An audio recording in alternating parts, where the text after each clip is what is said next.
예, 영주시 문경시 예천군의 최계열 의원입니다. 우리 조윤선 증인께 묻겠습니다. 신문을 보면 만평이 있죠.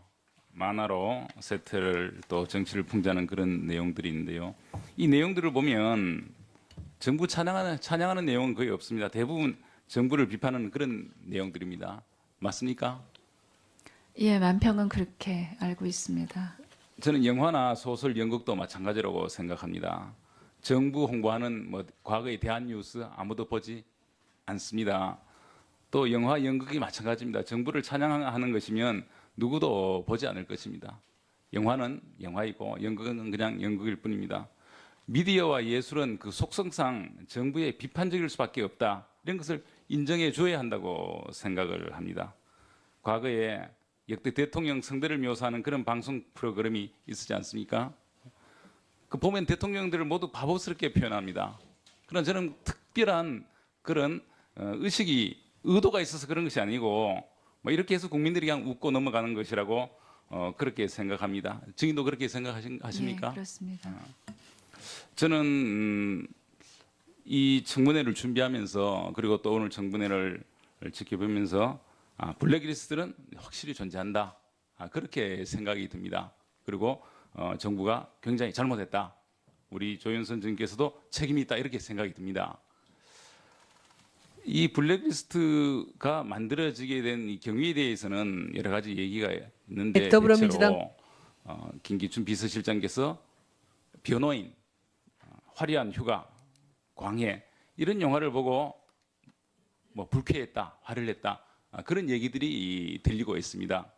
그리고 그런 영화 내용에 대해서 좋지 않은 감정을 갖고 있던 중에 세월호 참사가 일어났고 그때 문화예술단체에서 정부의 비판적인 태도를 보이자 그해 6월 초 문화체육비서관 김소영이 A4 2장짜리 명단을 문체부 차관 조현재에게 전달을 했고 조현재 차관이 당시 유 전 장관에게 보고하자 유 장관은 무시하라고 했고 그리고 그 자체적으로 TF를 만들어서 만약에 청와대에서 지원하지 말라는 요청이 오면 그거를 거절하자 이렇게 했다고 합니다. 그런데 그해 6월 말쯤 명단을 전달해준 김소영 비서관이 리스트를 폐기해 줬으면 좋겠다 해서 폐기를 했는데 그 이후에 수시로 리스트가 내려오고 또 폐기하라고 하고 했다고 합니다. 그런 얘기를 들은 적이 있습니까? 저는 언론 보도를 통해서 그렇게 소송한 거는 들었습니다. 그리고 이 리스트에는 총 9,473명, 세월호 관련 시행령 폐기 촉구서는 문화예술인 594명, 세월호 시국서는 문학인, 또 문재인, 박원순 후보 지지서는 이렇게 해서 9,473명이라고 하는데 저는 이것이 그 리스트라고 생각하지 않습니다. 지금까지 정황을 쭉 보면 이게 리스트라면 이 리스트를 더 추가하거나 삭제하거나 할 필요가 없는 것 같은데요. 수시로 그런 것들이 있었던 것 같습니다.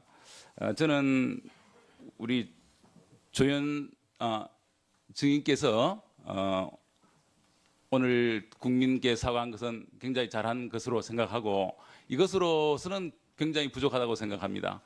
조속히 진상을 다 파악하고 국민께 상세하게 사과를 해야 된다고 생각하는데 우리 증인 생각은 어떠신가요?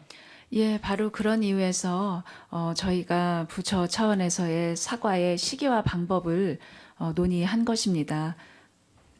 그 의원님 말씀에 전적으로 공감입니다. 그리고 이 내용에 보면 김영하 민정수석의 비망록에도 대통령 풍자 세월 5월 화가 홍성담 배제 노력 제조조치 강화라 이런 내용도 있고 또 문화예술계 좌파 각종 책동에 투쟁적으로 대응하라 이런 지시도 있는 것으로 적혀 있습니다.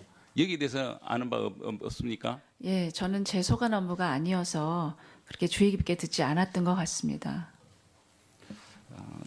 다시 한번 말씀드리지만 최대한 빨리 진상을 파악해서 국민에게 있는 대로 밝혀주시기를 부탁을 드립니다.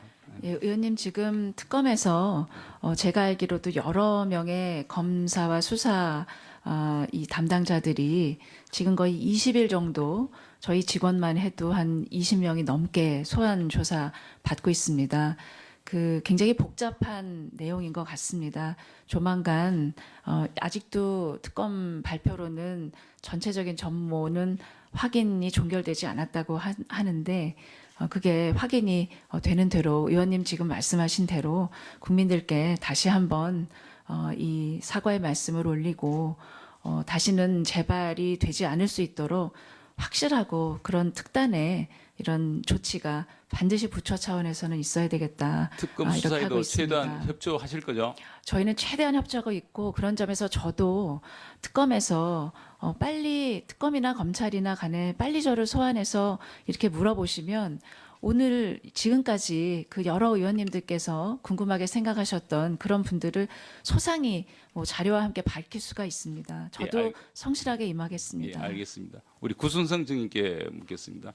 구순성 증인은 2012년 총선 당시에 박근혜 비상대책위원장 근접 경호를 담당했나요? 예, 그렇습니다.